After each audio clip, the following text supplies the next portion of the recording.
The question is can we enter a motel room to freeze it in anticipation for a search warrant? And can we also actually hold on and detain the suspects of a sexual assault at the same time?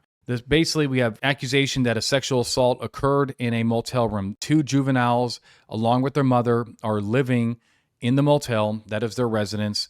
2 victims say that they were sexually assaulted inside the room. While the victims were being interviewed, the detectives were like, all right, let's lock that room down. Let's freeze it. Let's pull the people out and so forth.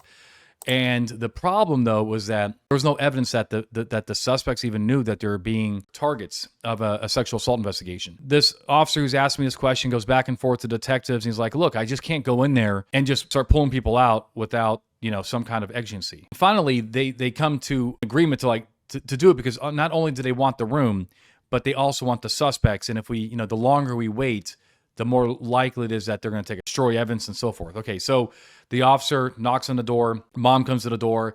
They say, hey, look, we really need everybody out of this room. They comply. The suspects are then seized. They get the warrant.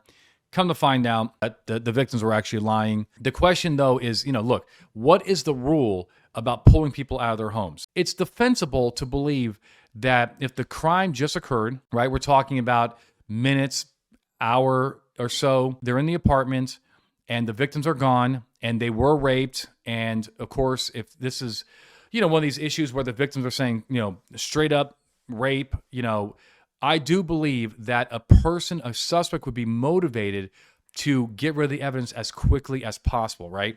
Because it is reasonable to believe that a victim of a sexual assault that has gotten away or is let go is going to run right to the police, and the police are going to seek a warrant. But you're going to need to articulate that. So we have that here. So I want a recency. If this is like a 3-day-old case, that's not going to work. What about like closer to nighttime? It's at nighttime. People take showers at night, maybe to go to before bed. You're not going to find any evidence here. If you report it to the police, you're not going to find any evidence. I mean, the point is, I respect immensely that this officer kind of pushed back on the detectives and said, hey, look, why are we going in there? Why are we starting to pull people out of their home? Because that is the right question. We can't just do it blindly. At the same time, I like the fact that at the end of the day, they talked it out and they came to a conclusion that this might have been the right thing in this particular case, depending on the facts.